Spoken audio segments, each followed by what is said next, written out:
когда речь заходит о межнациональных конфликтах, особенно в Москве, прежде всего вспоминаю скинхедов. Говоря о скинхедах, нужно прежде всего разобраться, значит, снять некоторые мифы, которые существуют о них и которые, в общем-то, добросовестно поддерживают некоторые СМИ. Первое, то, что, как ни странно, то, что скинхеды нации существуют. Потому что действительно это субкультура, которая имела пик своего развития в 2002 году. В принципе, сейчас эта субкультура, мы опять же подчеркну, не говорим о уровне ксенофобии, а говорим именно о субкультуре. Эта субкультура, в общем-то, сошла на нет по целому ряду причин. Начиная с того, что, в общем-то, мне все больше кажется, что в данном случае фактор моды сыграл большое значение, потому что многие вещи не изменились, вот, а субкультура появилась и постепенно сошла на нет. Во-вторых, серьезное давление на скинхедов со стороны правоохранительных органов. То есть тот хулиган, который раньше радостно, значит, в погоне за модой одевал берцы, брил голову под ноль, и, в принципе, ему ничего за это не было. Теперь, в общем-то, многим рискуют, выходя на улицу уже хотя бы в виде похожем на скинхедов, потому что, ну, тем более, если он делает какое-то правонарушение. То есть, правонарушение скинхедство при правонарушении – это серьезно отягчающий фактор. Не официально, но реально. То есть, когда... Ну, вот я знаю случаи, что люди, скинхеды, попадая под какие-то преступления, первым делом скрывали свое какое-либо отношение к этой субкультуре. Вот, то есть сейчас, в принципе, действительно эта субкультура минимизирована, но что произошло? Произошел интересный социальный феномен, который мне, в общем-то, я для себя затрудняюсь пока подробно его описать, хотя он явно вызывает исследовательский интерес. При уменьшении количества скинхедов нации, опять же, подчеркну, что в принципе у нас как бы считается, что скинхед это националист однозначно. Вот. Не дай бог это сказать скинхеду других направленностей, они обидятся и будут говорить, типа, вы ничего не понимаете. Скинхеды появились как такая вот уличная субкультура в Англии на середине 60-х, и это не имело какой-либо национальной подоплеки. Они были похожи вот на люберов времен моей юности. То есть такие же там пацаны, которые любили попить пиво, любили позаниматься спортом, там, подраться на улице и так далее. Движение скинхедов нации на Западе появилось в начале 80-х в рамках тогдашнего экономического кризиса, потому что в той же Англии был большой приток мигрантов, в частности пакистанцев, и, в общем-то, с ними были конфликты. Наша национальная специфика то, что у нас скинхеды изначально появились как нация. То есть у нас традиционных скинхедов как таковых не было. Традиционные и левых убеждений скинхедов, но стали появляться вот лет 5 назад. Их сейчас все больше, их даже сейчас больше, чем наций как таковых. Но при всем том, что количество наций скинхедов уменьшилось, те из них, кто остались в субкультуре,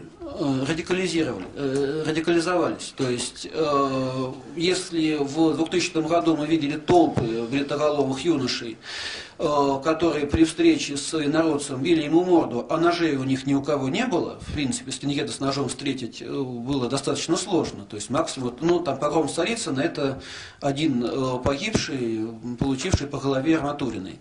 То сейчас появляются боевые группы, которые являются фактически профессиональными убийцами по идейным соображениям. Ну, вы видите периодически сообщения о судах над раскрытыми группами, то есть там на людях там, по несколько убийств, по 10, там, по 20, это только не раскрытые. Вот. Но опять же повторяю, что те, которые доказаны, но опять же повторяю, что это уже другое совершенно явление, это уже не скин-культура. И когда средства массовой информации пытаются, значит, найти след скинхедов в любом событии, которое происходит, это является фактически, там они делают, конечно, это не специально, но это является пропагандой. То есть подстегивается наличие вот этой вот питательной среды, из которой могут в итоге появляться вот такие вот единицы убийц. Реально оценить эту субкультуру численно очень сложно. Конечно, никто там с помощью анкеты это все дело оценить не сможет. Но вот такое есть. Действительно, в начале 2000-х годов оно было массовым, это было модно. Как сейчас помню, там просто толпы юношей с девушками, которые на день рождения Гитлера выезжали в центр погулять и кого-нибудь побить. Вот мальчики-зайчики просто. Но вот они выходили, не позировали. То есть это был такой предмет моды. Вот. И, значит, сейчас это при общем сохранении более-менее высокого, меняющегося с годами уровня ксенофобии, в общем-то, есть среда ультраправой молодежи, но я бы не стал называть их скинхедами.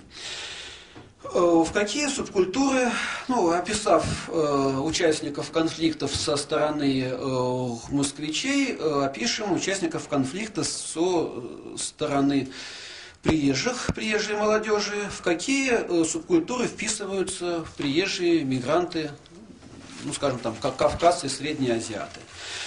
Ответ такой, что особо-то они в субкультуры и не вписываются.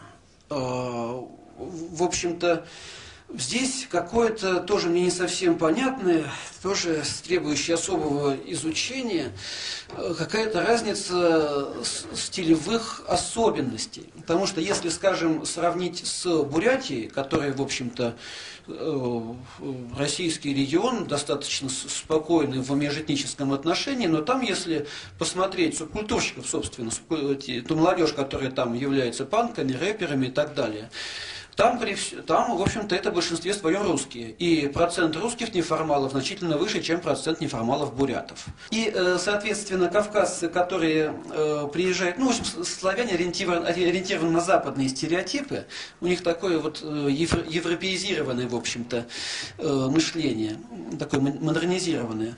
Вот. А инородцы, вот они не такие.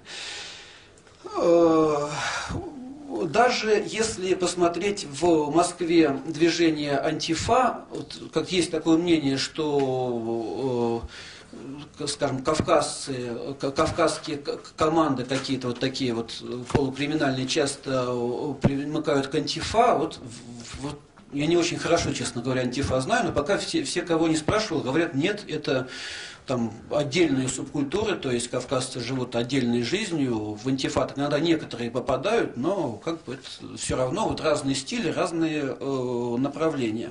Но исключение, то, что привлекает, значит, не русских жителей Москвы в субкультурном отношении, это субкультуры, связанные со спортом. То есть, например, экстремальные виды спорта. То есть вот здесь вот я смотрю, там вот кавказские юноши, они охотно, поскольку они в принципе так все такие мускулинные, спортивные, они охотно вот в такие вещи часто влезают. То есть катаются на скейтах, там, лазят по горам и так далее. То есть вот здесь вот такой вот менталитет, скажем, кавказца вот имеет пересечение с менталитетом такого вот русского жителя. Как-то есть такой стереотип, что, говоря об экстремизме в межэтнических отношениях, всегда говорится об экстремизме со стороны русских, то есть вот есть там скинхеды, которые там действительно они экстремисты, скинхеды нации, они там делают то и то, но в общем-то есть и я думаю со временем может увеличиваться опасность, которую нельзя прохлопать, это опасность возникновения экстремизма со стороны мигрантов, то есть угроза со стороны каких-то национальных компаний.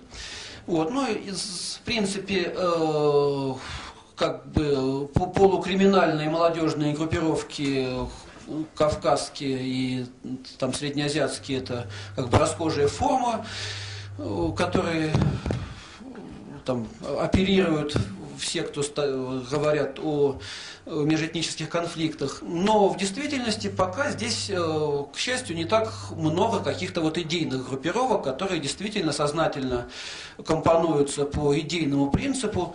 В общем-то, за последнее время действительно нашумевшие и имевшие место одна группировка «Черные ястребы». То есть там, в общем-то, молодежь объединилась по принципу, как, ну, грубо говоря, нерусские скинхеды. То есть скинхеды вот с противоположным знаком.